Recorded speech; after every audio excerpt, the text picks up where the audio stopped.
हाँ, जैसा कि आप सबको पता है यूजीसी एनटीए नेट ने अपना ऑफिशियल आंसर की निकाल दिया है और जैसे ही ऑफिशियल आंसर की निकाला है उसके बाद आप लोगों ने बहुत सारे डाउट्स पूछे हैं, चाहे वो आपने इंस्टाग्राम पे पर्सनली मुझे मैसेजेस किए हैं, आपने टेलीग्राम चैनल पे भी बहुत सारे अपने डाउट्स पूछे हैं या क्वेश्चंस पूछे हैं, आपने यूट्यूब पे कमेंट बॉक्स पे भी कमेंट किया है और मेरा एक मोटिव यही है कि जो भी आपके डाउट्स हैं उनको सॉल्व करते रहना। ठीक है, मेरे जितने भी वीडियो हैं सब आपके डाउट्स और आपके कमेंट्स पे ही डिपेंड करते हैं। आपको जिन भी टॉपिक्स पे हमेशा डाउट रहा है मैंने उसी टॉपिक्स पे वीडियो बनाए हैं। ठीक है, हाँ, तो आप में से सबसे ज्यादा जो क्वेश्चन पूछे हैं वो पहला क्वेश्चन है एक्सपेक्टेड कट ऑफ क्या होने वाला है हमारा एग्जाम का। ठीक है, दूसरा जो क्वेश्चन पूछा है आपने कि 6% रिजल्ट रहेगा या 12% रिजल्ट रहेगा इस बार एनटीए जो रिजल्ट डिक्लेयर करेगा। ये डाउट एक्चुअली इसलिए आया क्योंकि इस बार क्या हुआ है, एनटीए ने 2 सेशन का जो एग्जाम है उसको मर्ज किया है। जनरली 6% क्राइटेरिया होता है उसका, तो इसलिए आप लोग सोच रहे हो 12% होगा क्या, तो उस पर भी हम बहुत अच्छे से बात करेंगे और आपको चीजों को बहुत अच्छे से एक्सप्लेन करेंगे। ठीक है,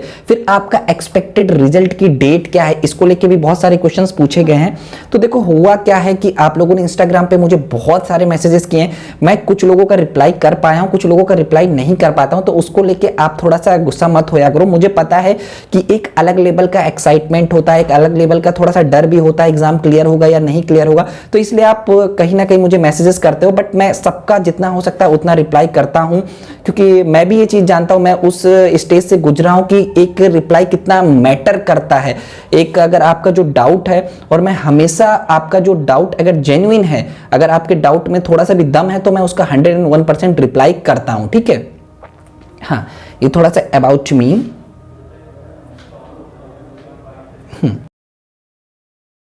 हाँ, तो देखो सबसे पहले हम बात करते हैं मैनेजमेंट का कट ऑफ की बात करते हैं। तो जो ये कट ऑफ है वो मैंने कुछ इंपॉर्टेंट फैक्टर हैं जो कंसीडर किए, मैं आपको बताता हूं। पहला जो इंपॉर्टेंट फैक्टर है कि जो प्रीवियस ईयर का कट ऑफ रहा है और प्रीवियस ईयर का जो पेपर रहा है उसका मैंने लेवल ऑफ डिफिकल्टी देखा है, क्योंकि मैं खुद 3 बार लगातार UGC net and JRF qualify हूं, तो मुझे चीजें कहीं ना कहीं समझ आती हैं थोड़ा सा। ठीक है, बहुत ज्यादा नहीं बट थोड़ा सा समझ आती हैं। तो प्रीवियस ईयर का जो मेरा कट ऑफ मैंने देखा है, आपका दिसंबर जो आपका 2018 का एग्जाम था, फिर आपका जून 2019 का एग्जाम था, फिर आपका दिसंबर 2019 का एग्जाम था और 2020 का जो एग्जाम था उसका मैंने लेवल ऑफ डिफिकल्टी देखा है पेपर का कि क्या लेवल ऑफ डिफिकल्टी था और क्या आपका पर्टिकुलर कट ऑफ स्कोर रहा था। फिर इसके अलावा इस बार का बहुत सारे लोगों ने आप में से मुझे पेपर शेयर किया है, thank you so much for उसके लिए, और तो उसको भी मैंने देखा। तो कुछ इंपॉर्टेंट फैक्टर ये हुए पहला तो। फिर दूसरा जो इंपॉर्टेंट फैक्टर है कि आप लोगों ने, बहुत सारे लोगों ने अपना स्कोर शेयर किया, कम से कम कुछ नहीं तो 200 to 300 लोगों ने मुझे अपना स्कोर शेयर किया, तो मैंने उसको भी कहीं ना कहीं बेसिस बनाया है आपका पर्टिकुलर जो प्रेडिक्शन के लिए। फिर तीसरा जो है, बहुत सारी जो वेबसाइट ने प्रेडिक्ट किया है उसको भी कहीं ना कहीं कंसीडर किया है। चौथा ये चीज है कि एक और इंपॉर्टेंट चीज, चौथा नहीं एक इंपॉर्टेंट चीज ये है कि जो ये मैं कट ऑफ बता रहा हूं ये एकदम से आपकी एक्यूरेट नहीं हो सकती, बट कहीं ना कहीं इसी आपको ट्रेंड इसी तरीके से देखने को मिलेंगे। इससे पहले भी जो पहले एग्जाम हुआ था उसमें मैंने मैनेजमेंट और कॉमर्स की कट ऑफ बताई थी आपको और सेम ही ट्रेंड गया था, मतलब जो डेविएशन था बहुत कम था, 1 या 2% का डेविएशन था, जितना मैंने कट ऑफ बताया था उसी तरीके से आपको ट्रेंड देखने को मिले थे। तो इस पे भी मैंने कोशिश की है, अपना प्रॉपर पूरा एफर्ट दिया है, तभी थोड़ा सा मुझे टाइम लगता है वीडियो बनाने में। ऐसा नहीं कि मैं कुछ भी आपको दे दूं, तो वो एक मुझे व्यूज के लिए वीडियोस नहीं बनाने, मुझे आपकी हेल्प करनी, बस बेसिकली उसलिए मैं वीडियोस बनाता हूं, जो आपके डाउट्स हैं उनको क्लियर करना है। ठीक है, तो सबसे पहले अब हम बात करते हैं मैनेजमेंट की। तो मैनेजमेंट में देखो ये आपका जेआरएफ का कट ऑफ है और नेट के कट ऑफ के लिए आपको क्या करना है, इसी में से आप 8 to 10% वेरी करेगा, 8 to 10% वेरी करेगा, इसी में से आप माइनस कर दोगे 8% या 10%, 8 to 10% आप मान के चलो, 8 या 9% माइनस करके देख लो आपका अगर उस स्कोर अगर उस पे है तो आपका नेट क्वालिफाई होगा, अगर आपका स्कोर इस पे है तो फिर जेआरएफ क्वालिफाई होने के चांसेस हैं। ये एक्यूरेट नहीं है, फिर मैं बोल रहा हूँ ये बिल्कुल 100% ऐसा नहीं कि यही स्कोर आएगा, बट मुझे लगता है ये स्कोर आएगा। और बहुत सारे लोगों ने आप में से फीडबैक भी दिया है, तो जो मुझे मैनेजमेंट पेपर का फीडबैक मिला है, पेपर 1 के लिए मोस्टली लोगों ने मुझे फीडबैक ये दिया था कि पेपर 1 जो है उसका लेवल ऑफ डिफिकल्टी थोड़ा सा बढ़ा है, लेवल ऑफ डिफिकल्टी थोड़ा सा बढ़ा है अगर हम कंपेयर करें पहले के एग्जाम्स से, ठीक है। और पेपर 2 मैनेजमेंट की बात करें, वहां पे टाइम मैनेजमेंट का बहुत इंपॉर्टेंट रोल प्ले था, क्योंकि यहां पे जो आपका पेपर था थोड़ा सा लेंदी था, क्योंकि मैंने खुद भी अभी पेपर देखा है, आप में से कुछ लोगों ने सेंड किया था मुझे, तो उसमें मुझे भी लगा कि पेपर जो पहले के पेपर थे उससे थोड़ा सा लेंदी था, वहां पे आपको टाइम मैनेजमेंट करने की जरूरत थी। तो मुझे लगता है कि जो जर्नल का कट ऑफ होगा आपका जेआरएफ का 63% होने वाला है, ओबीसी का 58% होने वाला है, एससी का जो है आपका 56% होने वाला है, एसटी का जो है आपका 55% होने वाला है। फिर अब हम बात करते हैं ईडब्ल्यूएस। ईडब्ल्यूएस मैंने इसलिए नहीं मेंशन किया है क्योंकि ओबीसी से थोड़ा 1-2% ज्यादा रहता है या ओबीसी के बराबर रहता है, ठीक है। फिर अब हम बात करते हैं ट्रेंड की। लास्ट का जो हमारे कट ऑफ है उनको हम आपको दिखाते हैं, उन पे भी थोड़ा सा अच्छे से आपको दिखाते हैं जो लास्ट के कट ऑफ है। हाँ, तो सबसे पहले हम बात कर रहे हैं आपका दिसंबर 2018 की। तो वहां पे क्या है कि देखो मैनेजमेंट का जो आपका कट ऑफ है जेआरएफ का वो आपका 62% गया, वही जो बोला मैंने कि 8% से 10% आप माइनस करो तो आपका नेट का आ गया, तो 54% जो है आपका नेट का कट ऑफ गया है, ठीक है। फिर अब हम मैनेजमेंट पे ओबीसी की बात करेंगे, 58.67% गया था। और फिर अगर हम ये जेआरएफ का है और ये आपका नेट का है, नेट का जो गया था 49.33% गया था। फिर मैनेजमेंट पे एससी की हम बात करेंगे तो वहां पे जेआरएफ का जो कट ऑफ था 55.33% था और जो नेट का कट ऑफ था 47.33% था। इसी तरीके आप देख सकते हो, ये सारे आपके मेंशन हैं, इनको आप देखो, ठीक है। फिर अब हम बात करते हैं जून 2019 पे भी यही सेम चीज है। जून 2019 पे क्या था कि पेपर का जो लेवल था थोड़ा सा डाउन आया था, इसलिए कट ऑफ आपको ज्यादा गया था, ठीक है। वहां पे कट ऑफ जेआरएफ का कट ऑफ क्या था आपका 68% गया था, ठीक है। जेआरएफ का जो कट ऑफ था आपका 68% गया था अनरिजर्व का या जर्नल का, और आपका नेट का जो कट ऑफ था 16% गया था। फिर ओबीसी पे 63.33% गया था और यहाँ पे आपका नेट का कट ऑफ जो था 53.33% गया था। एससी पे भी आप इसी तरीके देख सकते हो, एसटी पे भी देख सकते हो और पीडब्ल्यूडी पे भी आप देख सकते हो कहीं ना कहीं, ठीक है। तो यहाँ पे ईडब्ल्यूएस का भी हो गया, ये सारी चीजें हो गई, आपको देख सकते हो। फिर अब हम बात करते हैं दिसंबर की। दिसंबर की अगर हम बात करेंगे तो वहां पे हमारा जो कट ऑफ था मैनेजमेंट के जेआरएफ का, जब हम बात करेंगे जर्नल की, तो वहां पे 61.33% गया था और नेट का जो है वो आपका 54% गया था। इसी तरीके से आपका जेआरएफ का ईडब्ल्यूएस का 57.33, जो मैंने आपको बोला था कि ओबीसी से थोड़ा सा ज्यादा रहता है या ओबीसी के बराबर रहता है, यहाँ पे आप देख सकते हो वो चीज, ठीक है। और जो जेआरएफ और नेट में डिफरेंस होगा वो 8 to 10% होता है हर बार, आप खुद देख सकते हो। ये सारे आपके जो भी हैं नंबर्स वो इजिली आप यहाँ से देख सकते हो चीजों को, तो आप चीजें आइडेंटिफाई कर सकते हो, यहाँ से कहीं ना कहीं प्रेडिक्शन कर सकते हो, ठीक है। तो ये सारे जो कट ऑफ है मैंने आपको बता दिए इसका।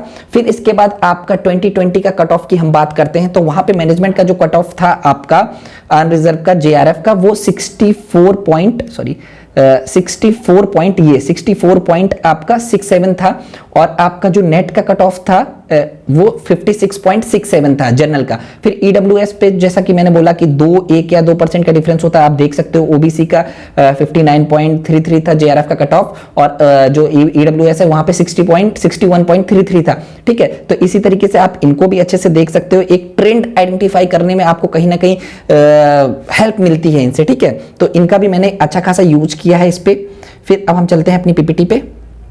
तो हम लोगों ने मैनेजमेंट का देख लिया, तो मैनेजमेंट का इसी तरीके से 1 या 2% कहीं ना कहीं वेरी करेगा, नहीं तो वेरी करने के चांसेस बहुत कम लगते हैं मुझे, इसी तरीके का कट ऑफ जाने के चांसेस है। फिर अब हम बात करते हैं कॉमर्स पे। कॉमर्स पे भी यही सेम चीज है, लेकिन कॉमर्स में क्या है कि यहाँ पे 3 शिफ्ट में इस बार एग्जाम हुआ है, ठीक है। यहाँ पे 3 शिफ्ट में एग्जाम हुआ है, तो थोड़ा सा यहाँ पे कहीं ना कहीं लोग सुनने में आ रहा है कि नॉर्मलाइजेशन का यूज होगा, तो कुछ लोगों के मार्क्स जो है कम हो सकते हैं, कुछ लोगों के मार्क्स कम बढ़ भी सकते हैं, तो वो चीज है। तो यहाँ पे भी मैंने वही सारी चीजें यूज की है और यहाँ पे भी वही बात आई है कि जो पेपर 1 का लेवल था थोड़ा सा इजी था, कुछ शिफ्ट का मतलब किसी शिफ्ट का डिफिकल्ट, किसी शिफ्ट का इजी, लेकिन पेपर 2 सेम ही था। पेपर 2 में भी आपको टाइम मैनेजमेंट अच्छा खासा चाहिए था। इससे पहले के जो एग्जाम होते थे, मैंने खुद एग्जाम दिया, तो तब क्या होता था कि टाइम मैनेजमेंट का इतना ज्यादा इंपॉर्टेंट पेपर 2 में नहीं हुआ करता था, लेकिन अब पेपर 2 में भी आपको टाइम मैनेजमेंट बहुत अच्छा करना पड़ेगा, ठीक है, आगे से।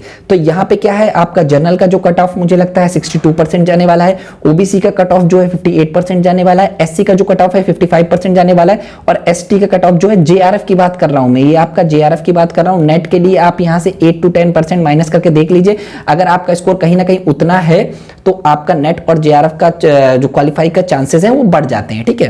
फिर अब इस पे भी हम थोड़ा सा बात करते हैं आपका ट्रेंड देखने की। तो यहाँ पे भी आप ट्रेंड देख सकते हो इजीली। आपका कोड 8 है, ये कोड 8 है, आपको पता होगा। तो सबसे पहले हम बात करते हैं दिसंबर 2018 से बात करते हैं।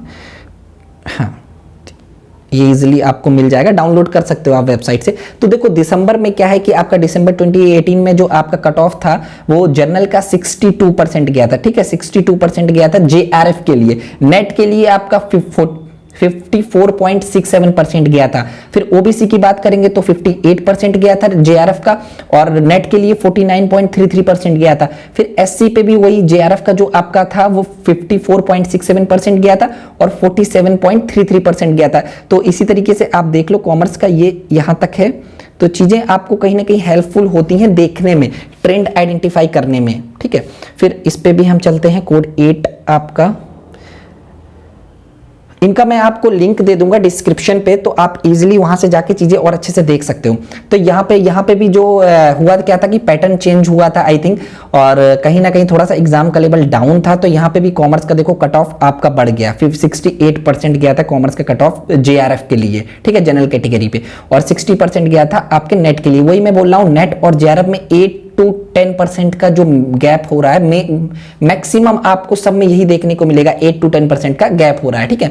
ओबीसी की बात करेंगे 63.33% आपका जेआरएफ के लिए था, और आपका नेट के लिए 53.33% था। इसी तरीके आप एससी, एसटी और पीडब्ल्यूडी और ईडब्ल्यूएस का भी देख सकते हो, ठीक है। वही जो चीज मैंने बताया, ईडब्ल्यूएस का जो होता है ओबीसी से 1% या 2% ज्यादा होता है या बराबर होता है। आप देखो 63.33% और 64.67%, ठीक है। तो इस तरीके से आप प्रेडिक्ट कर सकते हो चीजों को। यहां पे भी हम चलते हैं कोड 8 पे। कोड 8, वेयर इज कोड 8, या ओके।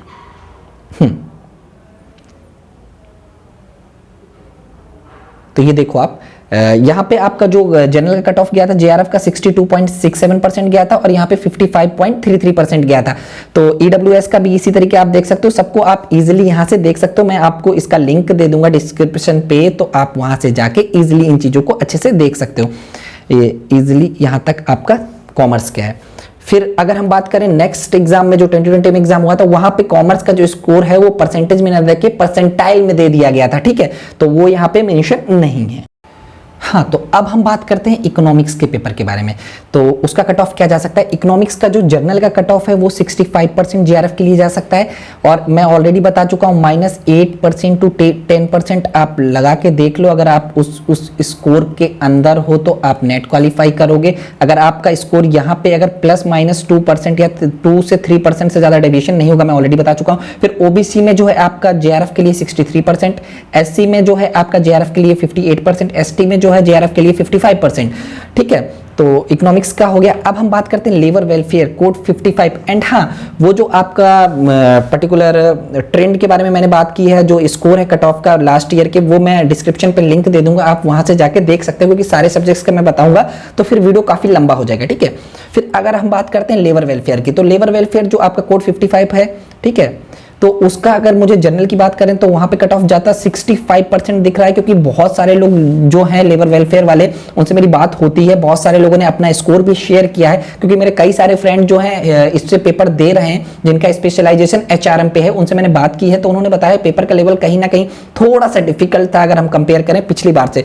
तो ओबीसी की अगर हम बात करें वहां पे 62% कट ऑफ जाने के चांसेस है। एससी की अगर हम बात करें वहां पे 56%। ये हम बात कर रहे हैं जेआरएफ की। नेट के लिए आप यहां से -8 to 10% करके देख लीजिए, ठीक है। एसटी के लिए 54%।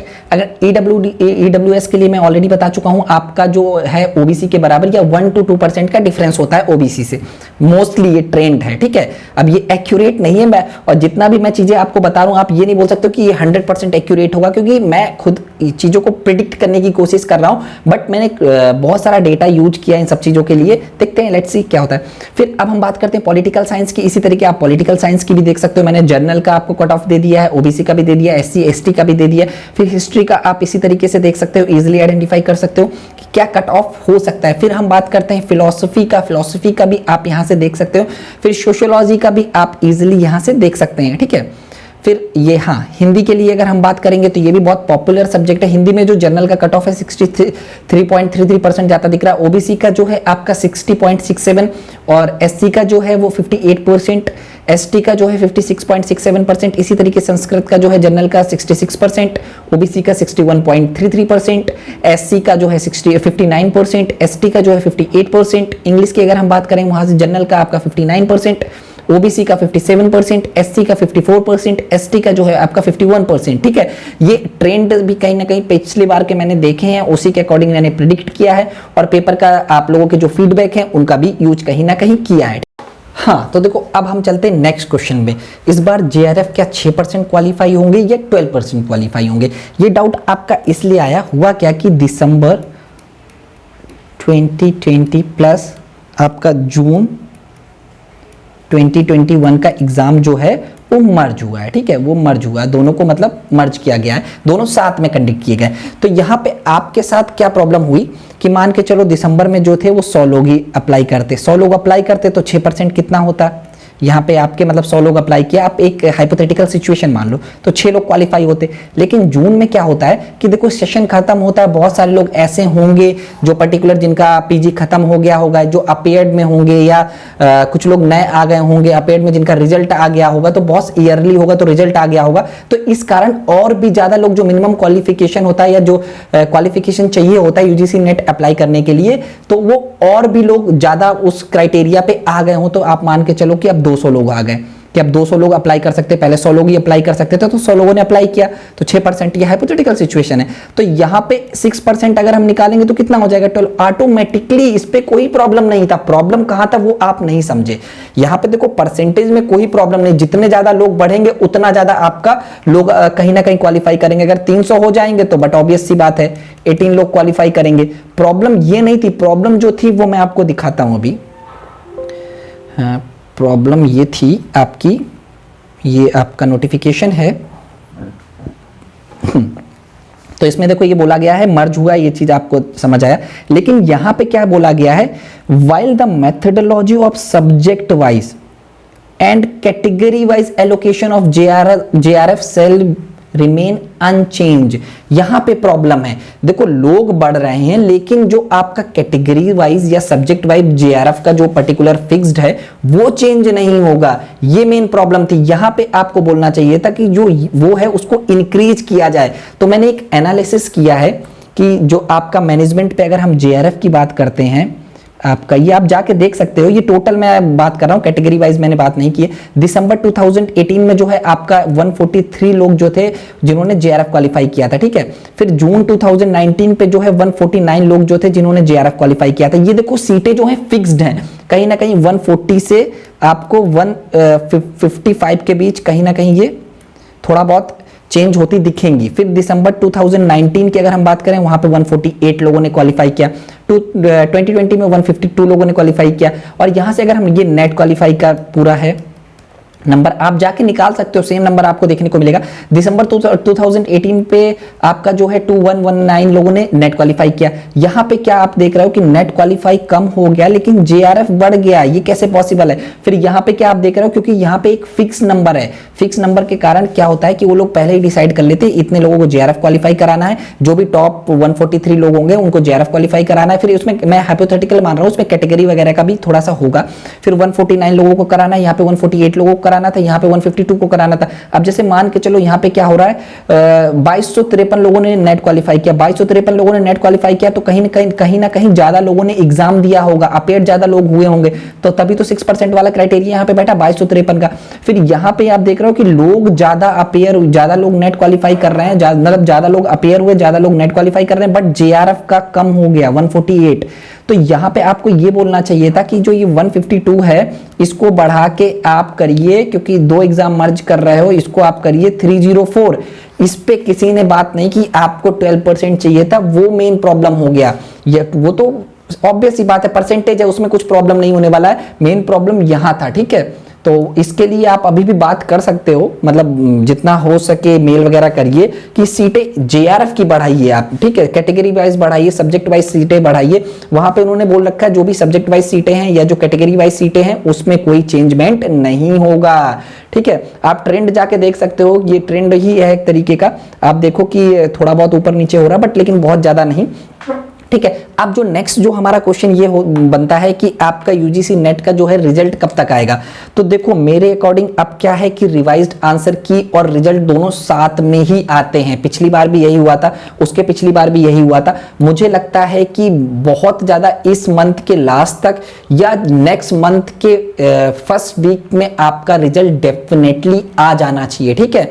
तो हाँ ठीक है। फिर इसके बाद एक चीज और, बहुत सारे लोग जिनका स्कोर थोड़ा सा कम होगा इससे, तो डिमोटिवेट मत हो, अभी भी होप रखो, क्या पता थोड़ा सा और कम चला जाए कट ऑफ। मैं ये थोड़ी ना बोल रहा हूँ कि ये बिल्कुल एक्यूरेट है, बट ये ट्रेंड है, ये ट्रेंड चला आ रहा है, तो मैं उसी पे बात कर रहा हूँ। मे बी इससे कम हो जाए। और दूसरा, अगर आपका स्कोर बहुत ज्यादा कम हो तो डिमोटिवेट मत हो, जितना हो सके एमसीक्यू लगाओ, जितना हो सके प्रैक्टिस करो, क्योंकि अपने कंसेप्ट जितना क्लियर करोगे उतना ही ज्यादा आपके लिए फायदेमंद होगा ये एग्जाम।